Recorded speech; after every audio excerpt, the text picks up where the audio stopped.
Hi friends, ഇത് London Luton എയർപോർട്ടാണ്.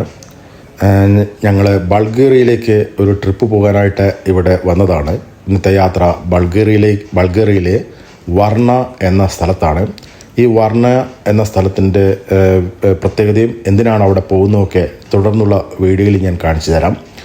അപ്പോൾ ഈ ലൂട്ടൺ എയർപോർട്ടിലൂടെയാണ് സാധാരണഗതിയിൽ യൂറോപ്യൻ യൂണിയനിലേക്ക് എല്ലാ ചെറിയ ചെറിയ ഫ്ലൈറ്റുകളൊക്കെയാണ് ഇവിടെ നിന്ന് നടത്താറ്.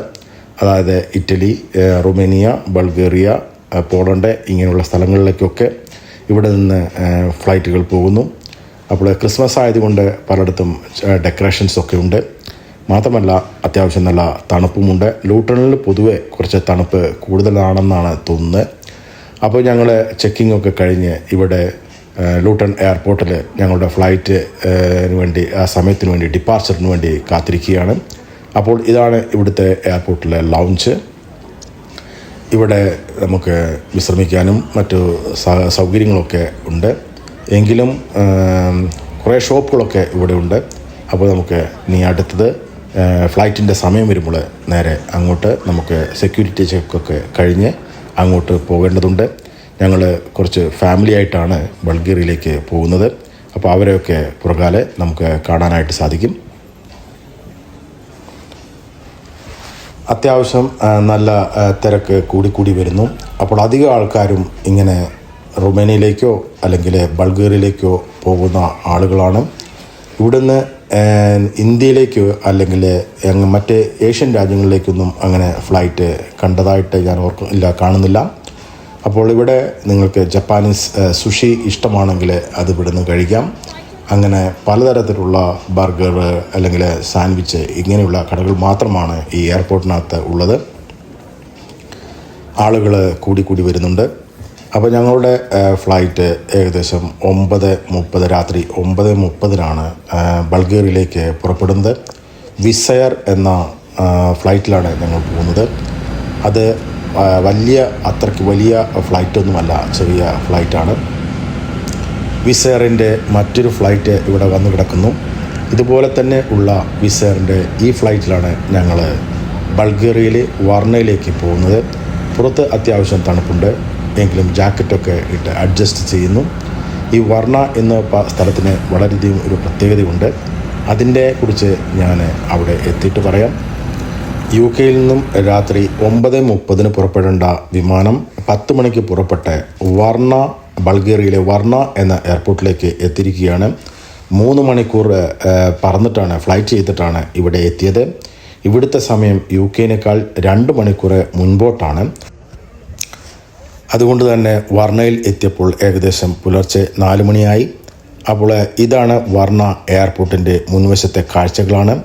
എല്ലായിടത്തും ക്രിസ്മസിൻ്റെ അലങ്കാരങ്ങൾ നടത്തിയിരിക്കുന്നു. ഇനിയും ഇവിടെ നിന്നും ഞങ്ങൾക്ക് ടാക്സി പിടിച്ചിട്ട് വേണം ഞങ്ങളുടെ റൂമിലേക്ക് എത്തുവാനായിട്ട്. ഇവിടെയും അത്യാവശ്യം നല്ല തണുപ്പുണ്ട്. ട്രിപ്പിൻ്റെ 1ാമത്തെ ദിവസം ഞങ്ങൾ ഇവിടുത്തെ തൊട്ടടുത്തുള്ള ഒരു മൊണാസ്ട്രി കാണാനായിട്ടാണ് പോകുന്നത്. ഇവിടെ ഈ കെട്ടിടത്തിലാണ് ഞങ്ങൾ താമസിക്കുന്നത്. അപ്പോൾ ഇവിടെ നിന്ന് എല്ലാത്തിനും ടാക്സി വിളിച്ചാൽ മാത്രമേ നമുക്ക് അവിടേക്ക് പോകാനായിട്ട് സാധിക്കുകയുള്ളൂ. അപ്പോൾ ടാക്സി വിളിച്ച് പെട്ടെന്ന് തന്നെ, അതായത് കൂടുതൽ സമയം കാത്തിരിക്കേണ്ട ആവശ്യമൊന്നുമില്ല, പെട്ടെന്ന് ടാക്സി വിളിച്ചാൽ ഉടൻ തന്നെ ടാക്സി എത്തുന്നതാണ്.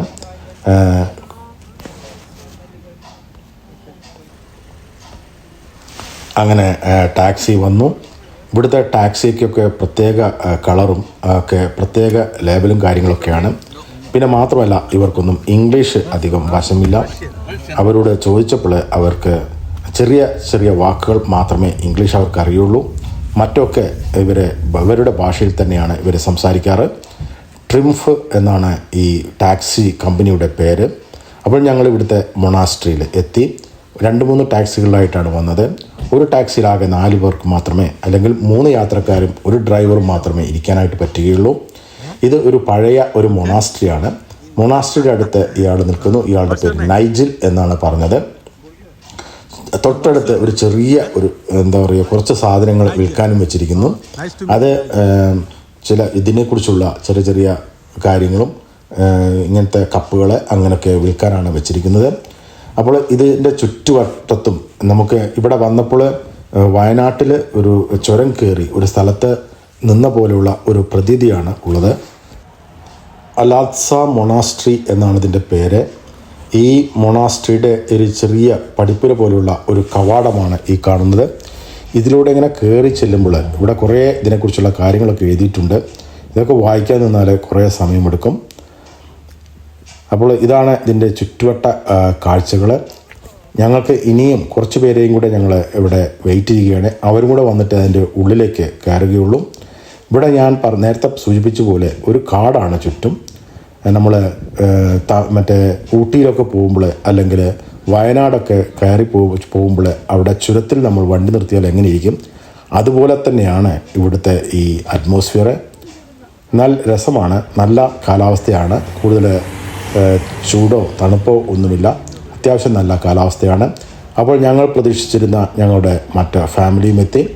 അപ്പോൾ ഇവരെ പ്രതീക്ഷിച്ചായിരുന്നു ഞങ്ങൾ ഇതുവരെ ഇവിടെ നിന്നിരുന്നത്. ഇവിടെ നിന്ന് എല്ലാവരും ഒരുമിച്ച് പോകണം എന്ന് ആഗ്രഹിക്കുന്നു. അപ്പോൾ ഇനിയുള്ള യാത്ര ഞങ്ങളെല്ലാവരും ഒരുമിച്ചാണ്. എല്ലാവരും കുറേ നാളുകൾക്ക് ശേഷം കാണുന്ന ആളുകളൊക്കെ ആയതുകൊണ്ട് നല്ല കുശലം പറഞ്ഞ് ഇരിക്കുന്നു. ഇനി നമുക്ക് ഈ മൊണാസ്ട്രിയുടെ ഉള്ളിലേക്ക് പോകണം. അപ്പോൾ ഇനി അവിടെ ചെന്നിട്ട് അവിടുത്തെ കാഴ്ചകളൊക്കെ കാണിച്ചു തരാം. ഇങ്ങനെ കുറേ സ്റ്റെപ്പൊക്കെ കയറി കാടിൻ്റെ, അതായത് ചുറ്റുവശത്തും വലിയ വലിയ മരങ്ങളും കാടുകളും വള്ളിച്ചെടികളും ഒക്കെയാണ്. പക്ഷെ കാണാൻ നല്ലൊരു വൈബാണ്. ഇതിലൂടെ കയറി കുറേ അങ്ങ് കയറി ചെല്ലുമ്പോഴാണ് ഈ മൊണാസ്ട്രിയുടെ എൻട്രൻസിലേക്ക് എത്തുന്നത്. നല്ല രസമാണ് കാണാനായിട്ട്. അപ്പോൾ ഞങ്ങളുടെ യാത്ര തുടരുന്നു. ചുറ്റുപാടും വള്ളിച്ചെടികളും കാടുകളും എല്ലാം പടർന്ന് പന്തലിച്ച് നിൽക്കുന്ന ഒരു സ്ഥലം. കുറേ സ്റ്റെപ്പ് അങ്ങോട്ടൊക്കെ ഇങ്ങനെ കല്ലുപാകിയ വഴികൾ, നടപ്പാതയിലൂടെ ഇങ്ങനെ നടന്നു വേണം അവിടേക്ക് പോകാനായിട്ട്. എല്ലാവരും വരുന്നുണ്ട്. ശരിക്കും പറഞ്ഞാൽ കുറച്ച് ഉയരത്തിലാണ് ഇത് സ്ഥിതി ചെയ്യുന്നത്. കുറച്ച് നടക്കാനുമുണ്ട്. എല്ലാവരും കൂടി ചേരുമ്പോൾ ഒരു രസം, അത്രയേ ഉള്ളൂ.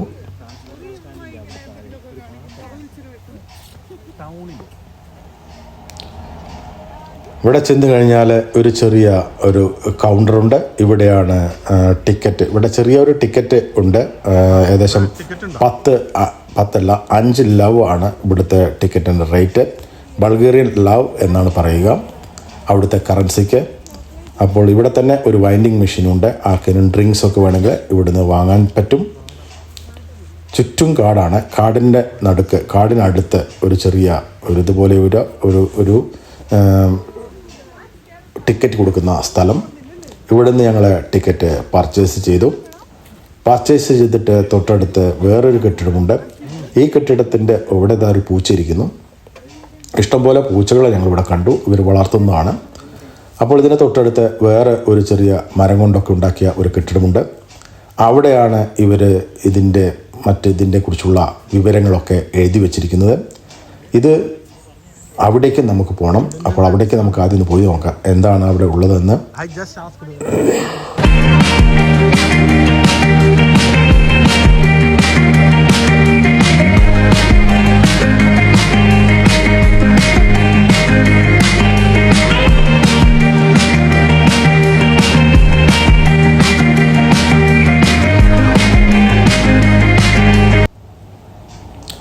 അപ്പോൾ ഇതാണ് അവിടെ ആ കെട്ടിടത്തിൻ്റെ എൻട്രൻസ്. ഇവിടെ നിന്നും അധികം ആരും ഇല്ല, ഞങ്ങൾ മാത്രമേ ഉള്ളെന്നാണ് തോന്നുന്നത്. ഈ കെട്ടിടത്തിനുള്ളിൽ ഈ മൊണാസ്ട്രിയുടെ ചരിത്രങ്ങളും അതിനെക്കുറിച്ചുള്ള വിവരങ്ങളൊക്കെ എഴുതി വച്ചിരിക്കുന്ന ഒന്നാണ്. വളരെയധികം ക്ഷമയുള്ളവർക്ക് മാത്രമേ, അല്ലെങ്കിൽ ഇതിനെക്കുറിച്ച് ആഗ്രഹമുള്ളവർക്ക്, ഇത് എന്താണെന്ന് അറിയണമെന്ന് ആഗ്രഹമുള്ളവർക്ക് മാത്രമേ ഇത് പറ്റുകയുള്ളൂ. എനിക്ക് കുറച്ച് ക്ഷമ കുറവാണ്. അതുകൊണ്ട് തന്നെ ഇതൊന്നും വായിച്ച് മനസ്സിലാക്കാനുള്ള ഒരു ക്ഷമയൊന്നും എനിക്കുണ്ടായിരുന്നില്ല. ഞാനൊന്ന് ഓടിച്ച് ഇവിടെ എന്തൊക്കെയാണ് ഇവരുടെ ചരിത്രങ്ങൾ എന്ന് ഒന്ന് ഓടിച്ചു പോയി. വായിച്ച് മനസ്സിലാക്കാനാണെങ്കിൽ കുറേ കാര്യങ്ങളുണ്ട്. കുറേ ചരിത്ര ശേഷിപ്പുകളാണ് ഇവിടെ ഉള്ളത്. ഇവിടെ ഒരു ബൗളിലായിട്ട് കുറേ പേര് നേർച്ച പൈസയൊക്കെ ഇട്ടിരിക്കുന്നു.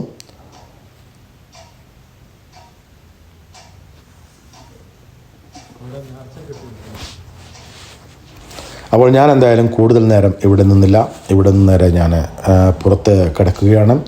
കാരണം ഇവിടെ കൂടുതൽ നേരം ഞാനിത് കാണിച്ചാൽ നിങ്ങൾക്ക് ബോറടിക്കും. അതുകൊണ്ട് നേരെ ഇവിടുന്ന് പുറത്തോട്ട് പോകുന്നു.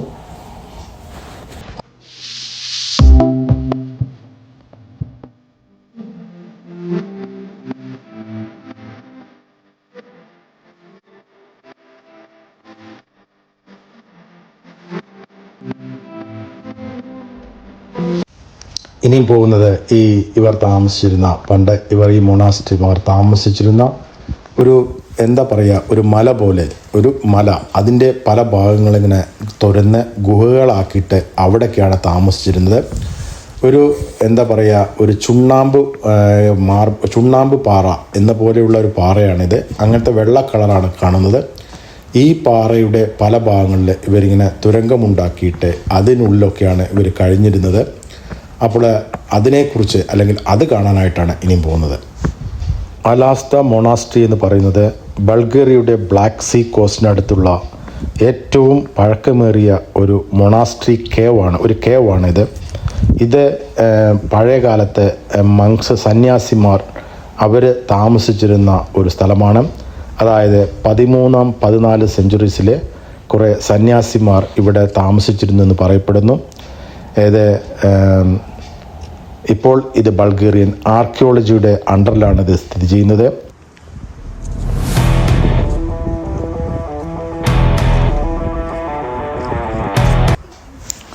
ഈ മൊണാസ്ട്രി കേവ് 2 ലെവലുകളായിട്ടാണ് ഉള്ളത്. ഏകദേശം 40 മീറ്റർ ഉയരമുള്ള ലൈംസ്റ്റോൺ റോക്കിലാണ് ഇത് ഉണ്ടാക്കിയിരിക്കുന്നത്. ആദ്യത്തെ ലെവല് മൊണാസ്ട്രിയുടെ അവരുടെ ചർച്ചായിരുന്നു. പിന്നെ അവരുടെ സെല്ലുകൾ, ഗുഹകൾ, പിന്നെ ഡൈനിങ് പ്രിമൈസസ്, കിച്ചണ്, പിന്നെ ഒരു ചെറിയ സ്മോൾ സെമിട്രി ചർച്ച്, അങ്ങനെ പല ഭാഗങ്ങൾ ഈ ലൈംസ്റ്റോൺ പാറയിൽ ഇവർ ഉണ്ടാക്കി വെച്ചിട്ടുണ്ട്. ഇതിൻ്റെ രണ്ടാമത്തെ നില എന്ന് പറയുന്നത് വളരെ നാച്ചുറലായിട്ട് കേവാണ്. ഇവിടെ അവർ ചാപ്പലിന് വേണ്ടിയിട്ട് അവർക്ക് ആരാധനയ്ക്ക് വേണ്ടി അവർ ഉപയോഗിച്ചിരുന്നു. അപ്പോൾ ഇങ്ങനെ വളരെ പഴക്കമുള്ള ഈ മൊണാസ്ട്രി, ഈ ഗുഹയിലാണ് ഇവർ താമസിച്ചിരുന്നത്. 14th, 15th and 16th സെഞ്ച്വറിയോടുകൂടി ഈ അൽസദ മൊണാസ്ട്രിയുടെ പതനം ആരംഭിച്ചു. പിന്നെ ഇത് വെറും ചരിത്ര ശേഷിപ്പുകളായി മാറി. അപ്പോൾ ഇതൊക്കെയാണ് ഈ മൊണാസ്ട്രി. ഇതിനെക്കുറിച്ച് കൂടുതൽ നിങ്ങൾക്ക് അറിയാൻ താല്പര്യമുണ്ടെങ്കിൽ നിങ്ങളൊന്ന് ഗൂഗിൾ ചെയ്താൽ മതി. ഇങ്ങനെ ഇതിൻ്റെ മുകളിലേക്ക് കയറാനായിട്ട് ഇവർ കോണി ഉണ്ടാക്കി വെച്ചിട്ടുണ്ട്. ഇങ്ങനെ സ്റ്റെപ്പ് ഉണ്ടാക്കി വെച്ചിട്ടുണ്ട്. അല്ലെങ്കിൽ ഇങ്ങോട്ട് ഇതിൻ്റെ ഉള്ളിലേക്ക് കയറാനായിട്ട് വളരെ ബുദ്ധിമുട്ടായിരിക്കും. അപ്പോൾ ഈ സ്റ്റെപ്പ് ഇങ്ങനെ കയറി ചെല്ലുമ്പോൾ നമുക്ക് എന്തൊക്കെ കാഴ്ചയാണ് കാണുന്നത്. ചുറ്റും നേരത്തെ പറഞ്ഞ പോലെ തന്നെ കാടാണ്. ഈ കാടിൻ്റെ നടുക്ക് ഒരു ചുണ്ണാമ്പ് പാറ അല്ലെങ്കിൽ ലൈംസ്റ്റോണ്. ആ പാറയുടെ ഉള്ളിൽ ഇങ്ങനെ കുത്തിയിട്ട് അവർ പല നിലകളിലായിട്ട് അവരുടെ പള്ളി, കിച്ചണ്, അങ്ങനെ പല കാര്യങ്ങളും, താമസ സ്ഥലം എല്ലാം ഒരുക്കി. ഇപ്പോൾ ഇവിടെ കയറുമ്പോൾ തന്നെ നിങ്ങൾക്കറിയാം ഇത് ശരിക്കൊരു ഗുഹയാണ്. ഈ ഗുഹയുടെ ഉള്ളിലൂടെ നമുക്കിങ്ങനെ കുനിഞ്ഞൊക്കെ വേണം പോകാനായിട്ട്, നേരെ നടക്കാനായിട്ട് പറ്റില്ല.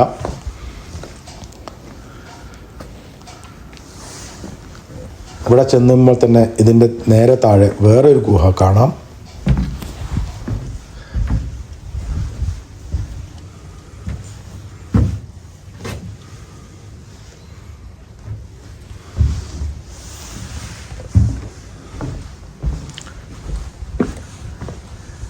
ഇതിലൂടെ താഴോട്ട് ഇറങ്ങുമ്പോൾ എന്താണ് സ്ഥിതി എന്നറിയില്ല. ചെറിയ സ്റ്റെപ്പുണ്ട്, കുനിഞ്ഞു വേണം പോകാനായിട്ട്.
ഗായ്സ്, ഞാൻ ഈ വീഡിയോ ഇവിടെ കൊണ്ട് നിർത്തുകയാണ്. അപ്പോൾ ബൾഗേറിയയുടെ മറ്റ് നല്ല ഒരു കാഴ്ചയുമായിട്ട് അടുത്ത പ്രാവശ്യം നമുക്ക് കാണാം. അതായത് ബ്ലാക്ക് സീ, കരിങ്കടലിൻ്റെ മനോഹാരിത, അതുമായി ബന്ധപ്പെട്ടുള്ള കുറേ സീനുകളുമായിട്ട് അടുത്ത പ്രാവശ്യം കാണാം. അപ്പോൾ thank you very much for watching യൂറോസൈറ്റ്സ്.